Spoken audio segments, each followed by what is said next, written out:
Daily. Taste. ஒரு குடும்பம் என்று ஒரு பள்ளிக்கல்வித்துறை அமைச்சராகவே சொல்றேன். உங்க பையன் இருக்கிறாரு, நல்லா படிக்கிறாரு, சம்பாதிக்கிறாருன்னா உங்க குடும்பம் நல்லா இருக்கும். ஆனா உங்க வீட்டுல ஒரு பெண் பிள்ளை படிக்கிறது என்று சொன்னால் ஒட்டுமொத்தமாக இந்த சமுதாயமே முன்னேற்ற பாதைக்கு செல்லும் என்று சொன்னா பொம்பளை பிள்ளைங்க படிக்கணும் என்று சொன்னவர் தந்தை தெரியா. அதனால கல்விக்கு அதிகப்படியா கல்வியும் சுகாதாரனுடைய இரு கண்கள் என்று தமிழ்நாடு முதலமைச்சர் சொல்லி அதிகப்படியா நிதியை ஒதுக்குறாரு, அதிகப்படியான திட்டத்தை கொண்டு வர எதுக்கு தெரியுமா?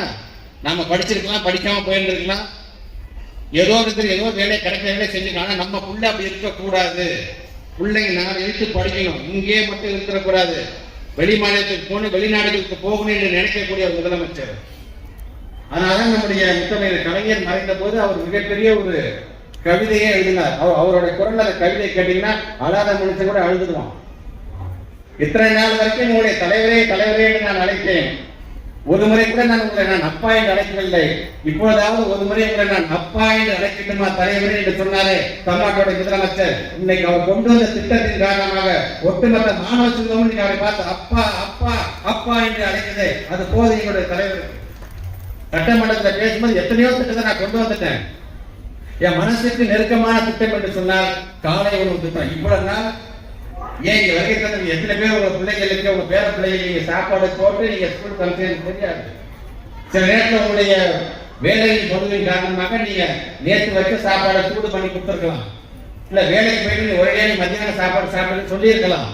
ஆனால் அதையும் உணர்ந்த நம்முடைய தமிழ்நாட்டுடைய முதலமைச்சர் ஒட்டுமொத்தமாக அரசு பள்ளியை சார்ந்திருக்கின்ற பிள்ளைகளுக்கு தான் காலை உணவு.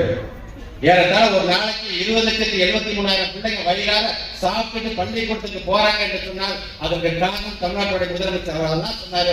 அந்த திட்டம் தான் எனக்கு இதயத்திற்கு நெருக்கமான திட்டம் என்று சொன்னார். ஆக அப்படிப்பட்ட முதலமைச்சர் தான் இன்றைக்கு பல்லாண்டு காலம் வாழ வேண்டும் என்று சொன்னால் தனிப்பட்ட ஒரு முதலமைச்சர் வாழ வேண்டும் என்பதற்காக நான் வாழ்த்தவில்லை. ஒட்டுமொத்தமாக தமிழ் வாழ வேண்டும், தமிழ் இனம் வாழ வேண்டும், தமிழ்நாடு வளர்ச்சியை நோக்கி செல்ல வேண்டும் என்று சொன்னால் அந்த ஒரு நல்ல மனுஷன் பல்லாண்டு காலம் வாழ வேண்டும் என்பதற்காகத்தான் இன்றைக்கு இது போன்ற ஒரு நிகழ்வை நாம் நடத்தி கொண்டிருக்கின்றோம். துப்புரவு பணியாளர்களுக்கான அந்த நலத்திட்ட உதவிகள், அதே போல நம்முடைய ஆட்டோ ஓட்டுநர்கள் சகோதரர் வந்திருக்காங்க, அவர்களுக்கான நலத்திட்ட உதவிகள், அதே போன்ற மாற்றுத்திறனாளிகளுக்கான நலத்திட்ட உதவிகள் என்று இன்றைக்கு இது போன்ற நிகழ்ச்சியை நடத்த வேண்டும் என்று தமிழ்நாட்டு முதலமைச்சருடைய ஆணை ஏற்று இன்றைக்கு நாம் செய்து கொண்டிருக்கின்ற அதே வேளையிலே நம்முடைய உயிருக்கும் மேலான தமிழ் மொழி என்னைக்கும் மறந்துடக்கூடாது. தாய்மொழி அவசியம்.